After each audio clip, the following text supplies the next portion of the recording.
এই জন্য জালেমরা নেতৃত্ব দেওয়ার অধিকার আর রাখে না, ওরা অবৈধ। এই জমিনের জন্য জালেমরা কি আরো জোরে কি? এই জন্য মোড়ে মোড়ে জালেম যারা এই দেশে ছিল, সে বড় জালেম হোক, মাঝারি হোক, ছোট হোক, ওদের নামের তালিকা করে করে দোকানে দোকানে টাঙিয়ে দেবেন।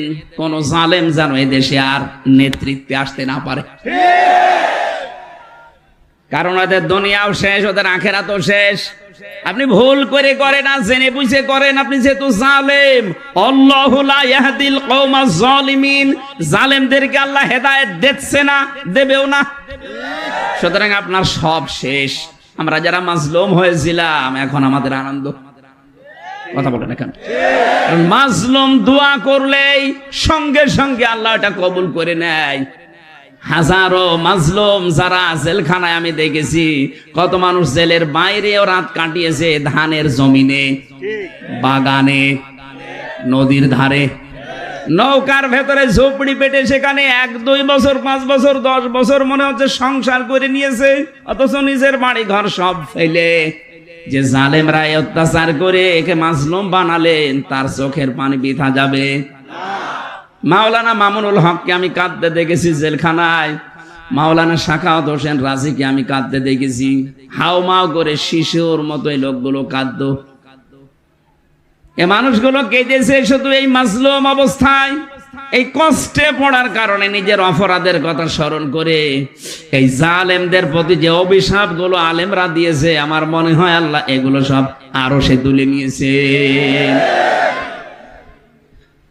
আমরা 5টা বিষয় যে বললাম, নেতৃত্ব দিতে পারবে না, নেতা হতে পারবে না। নেতা হওয়ার কোয়ালিটি আল্লাহ কোরআনে দিলেন। সামনে যদি কোনো জালেম আসে, আমরা তাকে নেতা মানি না। যদি আল্লাহর শরণ থেকে গাফেল কোনো মানুষ সামনে আসে, তাকে আমরা মানি না। কোন মহিলা যদি আসে, তাকে আমরা নেতা মানি না। বলুন, আল্লাহ রাসূলকে যা আনুগত্য করে চলে না, তাকে মানি না। যারা আল্লাহর সীমা ওভারটেক করে, সীমা লঙ্ঘন করে, লিমিট ক্রস করে জীবন চালায়, আমরা তাদেরকে নেতা মানি না। আল্লাহ আমাদেরকে নেতৃত্বের গুণাবলী যেগুলো দিয়েছে, এরকম গুণাবলী যাদের পাবো তাদের মেনে চলার তৌফিক দেন, আমিন। সেটা যদি আমার আত্মীয় নাও হয়, আল্লাহর নির্দেশ আমাকে মানাই লাগবে। সূরা কাসাস, এই সূরা থেকে আমরা 3টা আয়াত পড়েছি, তাফসীর আকারে কথা বলার চেষ্টা চালাচ্ছি। কষ্ট হচ্ছে? জবান খুলে কোরআনের আয়াত আগে পড়েন। আউযু বিল্লাহি মিনাশ শাইতানির রাজিম, বিসমিল্লাহির রহমানির রহিম, তাসিম মিম, তিলকা আয়াতুল কিতাবিল মুবিন, নাতলু আলাইকা মিন নাবাই মূসা ওয়া ফিরআউনা বিল হাক্কি লিকাওমিন ইউমিনুন। কাসাস কোন সূরা? সূরা কাসাস। বলেন বলেন। কাসাস শব্দের শাব্দিক অর্থ ঘটনা সমূহ।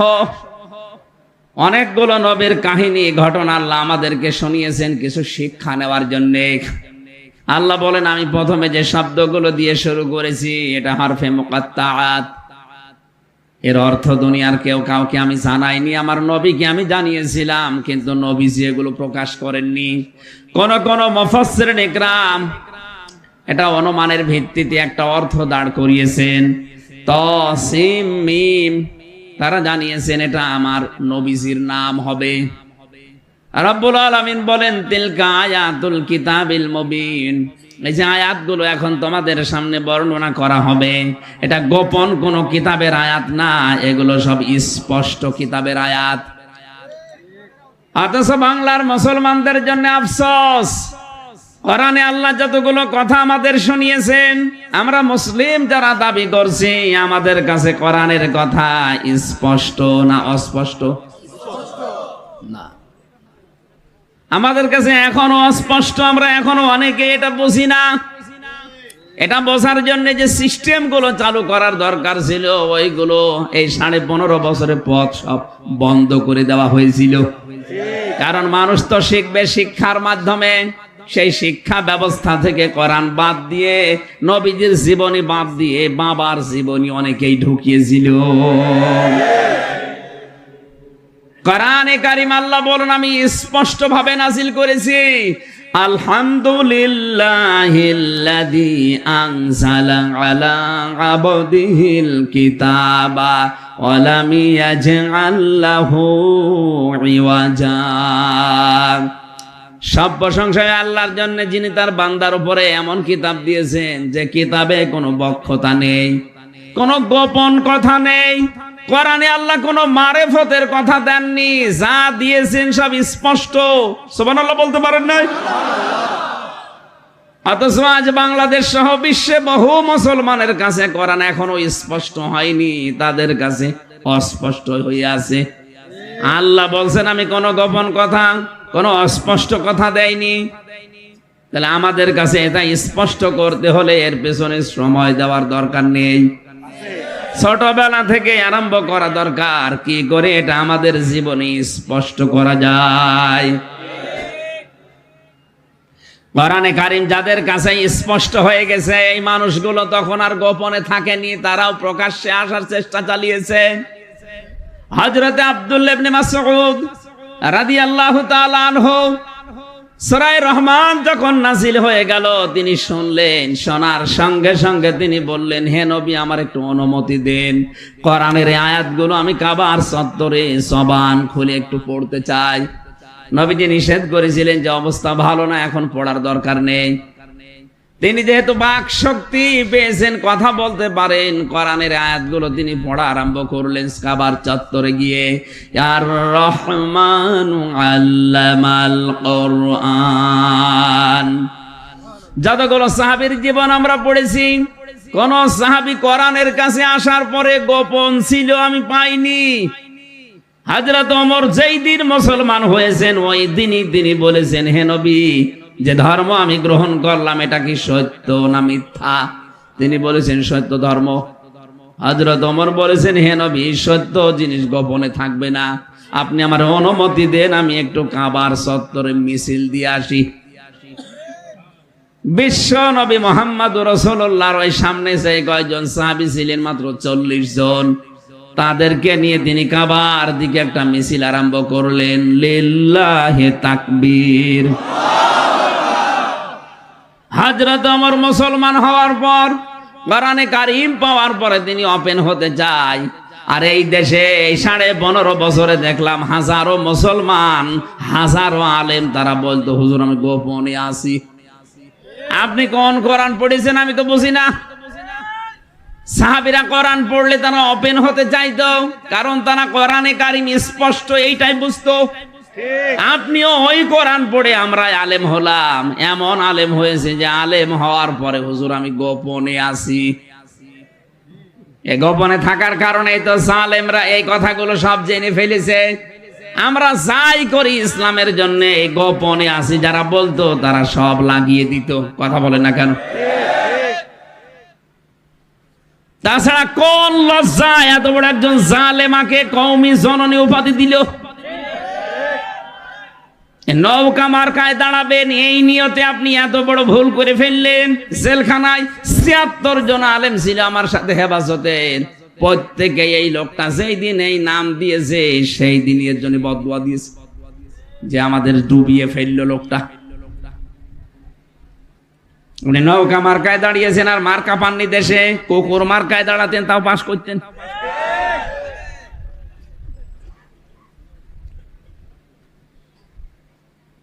মানুষ এত নিচে নামতে পারে দুনিয়ার এই স্বার্থের কারণে। আরে ভাই, আমারও তো ধরার পরের দিনই বলেছিল যদি আপনি এই কাজগুলো করেন আপনাকে কিচ্ছু করবেন না, তো যদি না করেন 50টা মামলা দেওয়া হবে। আমি ওই সময় যদি মেনে নিতাম 3 বছর না 3 দিনও আমার থাকা লাগতো না। আমি কোরআন পড়ে বুঝেছি কোরআনের কাছে আসলে কেউ গোপন থাকতে হতে চায়, আর ওরা এমন আলেম গোপনে গোপনে গোপনে। উনি জাতীয় মসজিদের ইমাম, একটা দেশ কত বড় দুর্নীতিগ্রস্ত হলে জাতীয় মসজিদের ইমাম পর্যন্ত পালিয়ে যায়। পালিয়ে তো গিয়েছে, আবার এসেছে জোর করে দখল করার জন্য, জনগণ জুতা দিয়ে পিটিয়েছে। পরের দিন আবার স্ট্যাটাস দিয়েছে যে জনগণ আমার জুতা দিয়ে মেরেছে, কিন্তু জুতা আমার গায়ে লাগেনি। ওরে শয়তান, লজ্জা শরম থাকলে এসব লেখে। ধন্যবাদ জানাচ্ছি ধর্ম উপদেষ্টা যিনি আছেন ডক্টর আফামা খালেদ হোসেন, উনি যে এখন যাকে লাগিয়েছেন বাইতুল মোকাররমের খতিব হিসাবে, মুফতি আব্দুল মালিক হাফিজাহুল্লাহ, যোগ্যতা সম্পন্ন একজন মানুষ। আল্লাহ তার থেকে যেন হেদায়েতের যে বাণীগুলো আছে, তিনি যে খেদমত দিয়েছেন সারা জীবন, এটা যেন আরো ভালোভাবে এই জাতির জন্য উপকার যেগুলো ছড়িয়ে দেওয়ার তৌফিক দেন। আল্লাহ তার হায়াতে বরকত দেন, বলেন আমিন। অনেক যোগ্যতা সম্পন্ন মানুষ তিনি, বাতিলের পাঁচাটা গোলাম না। এতদিন যারা কোরআন পড়েও বলতে না উনি দিনকাল ভালো না, গোপনে আছে। আপনি আর কতদিন গোপনে থাকবেন বলেন? এখন একটু ওপেন হওয়ার সময় আসেনি? আল্লাহ শুনিয়েছেন কেন জানেন? আল্লাহ পাক বলেন নাতলু, আমি তেলাওয়াত করে শোনাচ্ছি আলাইকা, আপনার কাছে। এটা শুনিয়েছে কে? কার কাছে? নবীজির। বলেন বলেন, আপনি খেয়াল করেছেন আল্লাহ নিজে শোনাচ্ছেন তেলাওয়াত করে করে নবীজির কাছে। মিন নাবাই মূসা ওয়া ফিরআউনা বিল হক, মূসা এবং ফেরাউনের নাবা মানে ঘটনা। মূসা এবং ফেরাউনের যে ঘটনা ঘটেছিল, হে নবী আপনি তো দেখেননি, আপনাকে আমি কোরআনের মাধ্যমে তেলাওয়াত করে করে শোনাচ্ছি। আপনি একটু ভালো করে মন দিয়ে শোনেন, দেখেন কি আছে এর ভেতরে। লিকৌমি ইউমিনুন, যারা বিশ্বাস করে তাদের জন্য। আমরা যা বিশ্বাস করি আল্লাহর উপরে, না করি না?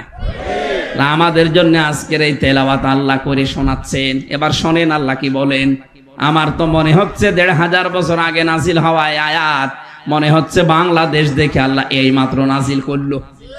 আপনি মিলান দেখবেন, মিলে যাবে। খাপের খাপ, মমতাজের বাপ, একেবারে মিলে যাবে। থাকবেন তো? থাকবেন না? ইন্না ফিরআউনা আলা ফিল আরদি, আল্লাহ পাক বলেন ফেরাউন, এই এদিকে একটু ভালো করে।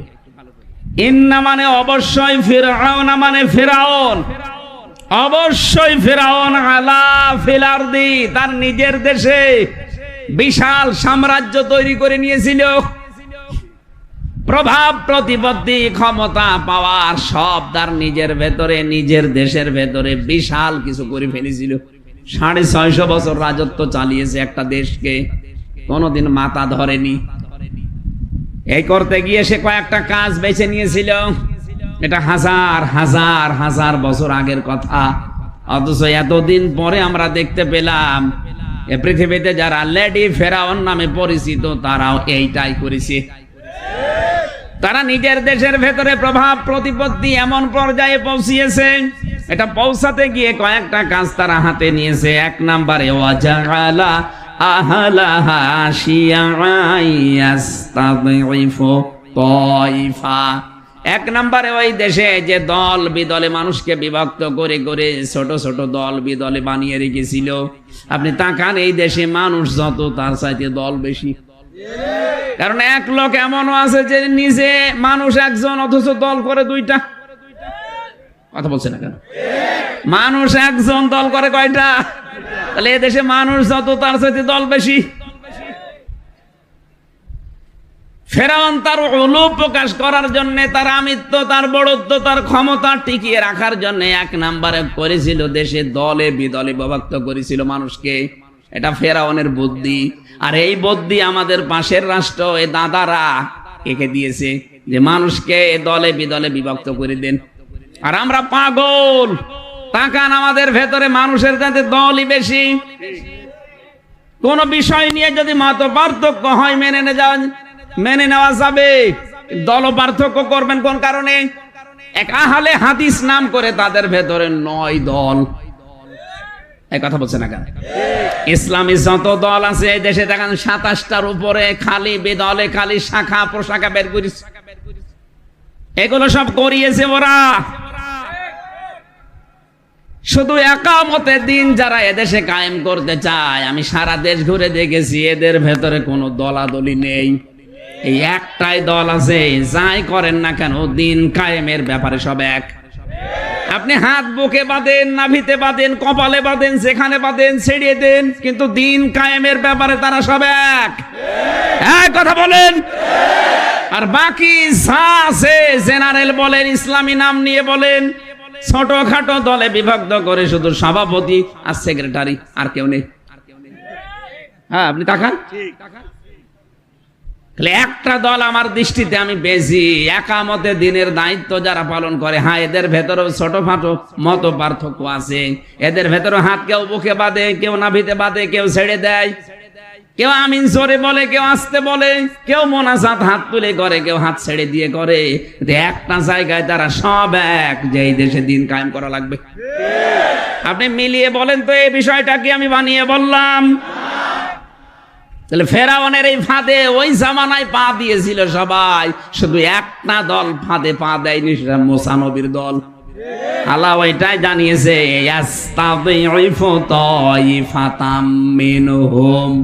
তাদের ভেতরে সে একটা দলকে দুর্বল করা, হীন করা, ছোট করে রাখার জন্য টার্গেট নিয়েছিল। তাফসিরে ফি জিলালিল কোরআন ইবনে কাসির মুফাসসির লিখেছেন, ওই দলটার নাম ছিল মুসা নবীর দল। ফেরাউনের আরেকটা টার্গেট ছিল, ইউযাব্বিহু আবনাহুম ওয়া ইস্তাহয়ী নিসাআহুম ইন্নাহু কানা মিনাল মুফসিদিন। ওই জামানায় সে পুরুষ মানুষদেরকে মেরে ফেলতো আর মেয়েদেরকে বাঁচিয়ে রাখতো। তাফসিরে দুইটা অর্থ দিয়েছে। এই গল্প করছেন মানে, আমি কি আর কি মারছি? কথা যদি পরে প্রশ্ন করে বলতে না পারে,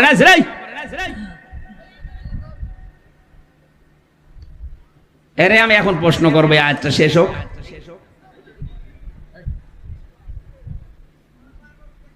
ফেরাউন যে ওই জামানায় পুরুষদেরকে মেরে ফেলতো, মেয়েদেরকে বাঁচিয়ে রাখতে, অর্থ বললাম কয়টা বলেন?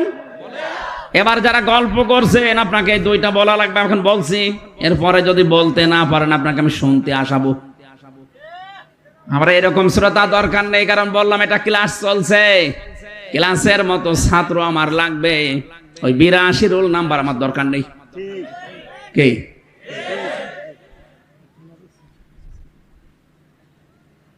আলহামদুলিল্লাহ। ইউযাব্বিহু আবনাহুম ওয়া ইস্তাহয়ী নিসাআহুম এর ব্যাখ্যা পেয়েছি আমি তাফসিরে দুইটা।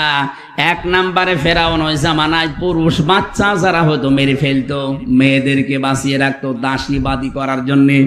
দ্বিতীয় নম্বরে পুরুষদেরকে কর্মহীন করে দিত, মেয়েদেরকে কর্ম লাগিয়ে দিত। আপনি আজ তাকান তো বিশ্বের দিকে, আমাদের এই দেশে অনেকে এই সিস্টেম চালু করতে চেয়েছিল। পুরুষ মানুষ অনার্স মাস্টার্স করে বসে আছে, আর মেয়ে লোক ম্যাট্রিক পাস করতে দেরি, চাকরি পেতে দেরি হয় না। এটা একটা ফেরাউনি কৌশল। আমি একটু বানিয়ে বলে ফেললাম। আপনি তাফসিরে ইবনে কাসির নিয়ে আসেন, খাপের খাপ আমি মিলিয়ে দিচ্ছি। আমি যা বলি সব পড়ে আসি, এই জন্যই তো ওদের রাগ হয়ে যায় যে সবই মিলে যাচ্ছে। তাহলে মনে হয় আর সামনে আমার বিপক্ষে যাবে, চলে যায় উঠে। সামনে যা আছে 100 ভাগ মিলবে। দেখেন, ইন্নাহু কানা মিনাল মুফসিদিন। ফেরাউন ছিল এই পৃথিবীতে ফ্যাসাদ সৃষ্টিকারী, স্বৈরাচারী। মুফসিদিন শব্দের শাব্দিক অর্থ হচ্ছে সন্ত্রাসী, স্বৈরাচারী, ফাসাদ সৃষ্টিকারী। আমি যে ফেরাউনের দুইটা কর্মসূচির কথা বললাম, ছেলেদের ব্যাপারে আর মেয়েদের ব্যাপারে, বলে নাই কি কি ছেড়ে দেবো মানে? গল্প করছে বসে বসে। প্রথমে পুরুষ বাচ্চাদের মেরে ফেলতো, মেয়েদেরকে বাঁচিয়ে রাখতো দাসীবাদী আর ব্যবহার করার জন্য।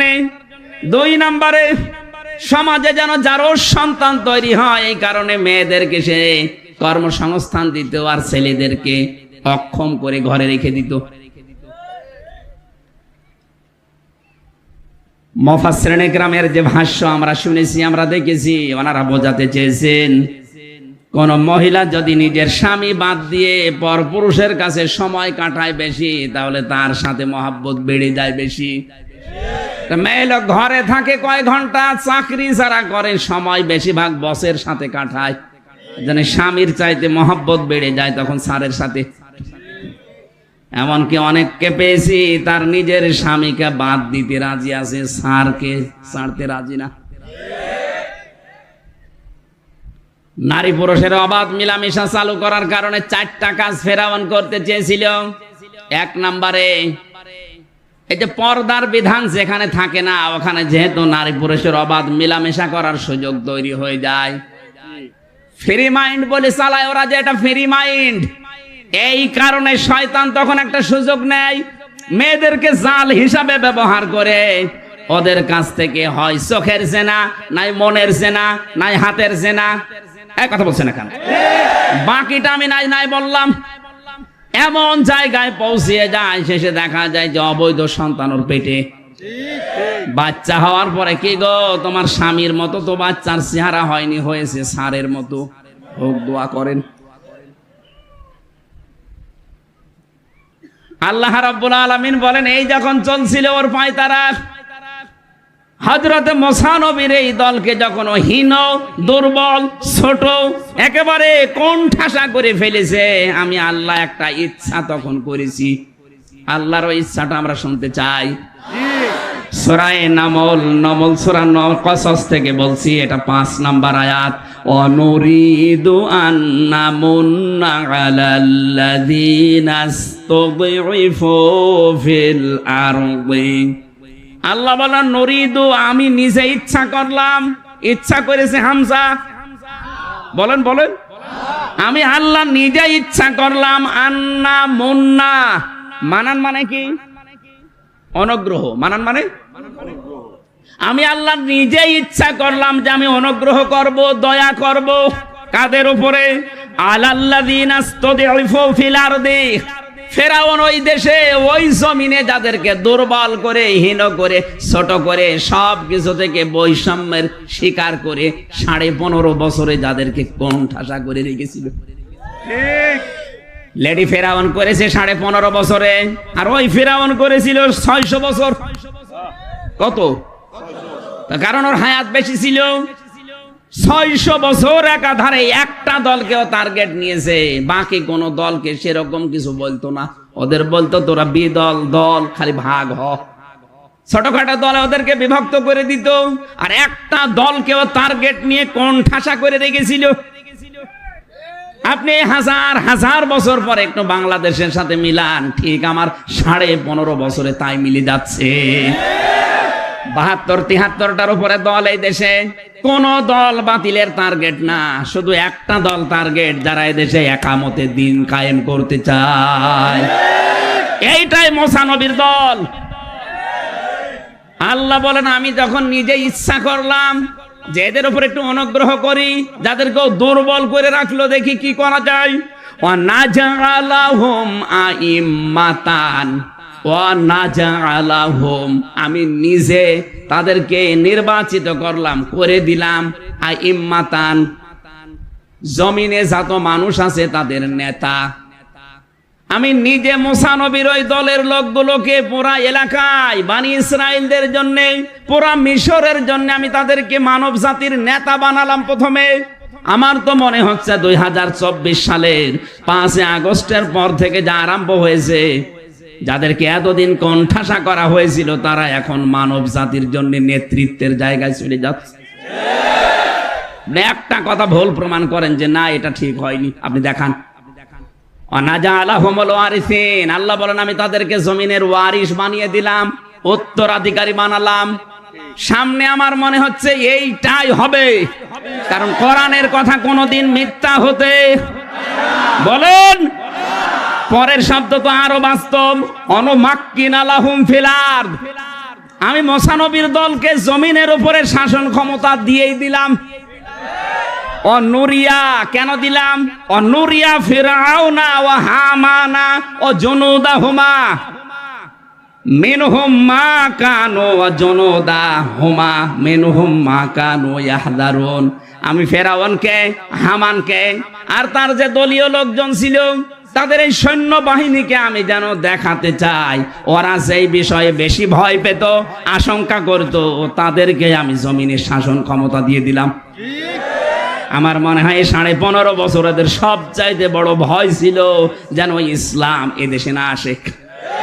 সেইটাই যখন এসে যাচ্ছে, হাজার হাজার বছর আগের এই কাহিনী আল্লাহ নবীজির মাধ্যমে আমাদেরকে খেলা করার জন্য শোনাচ্ছেন না।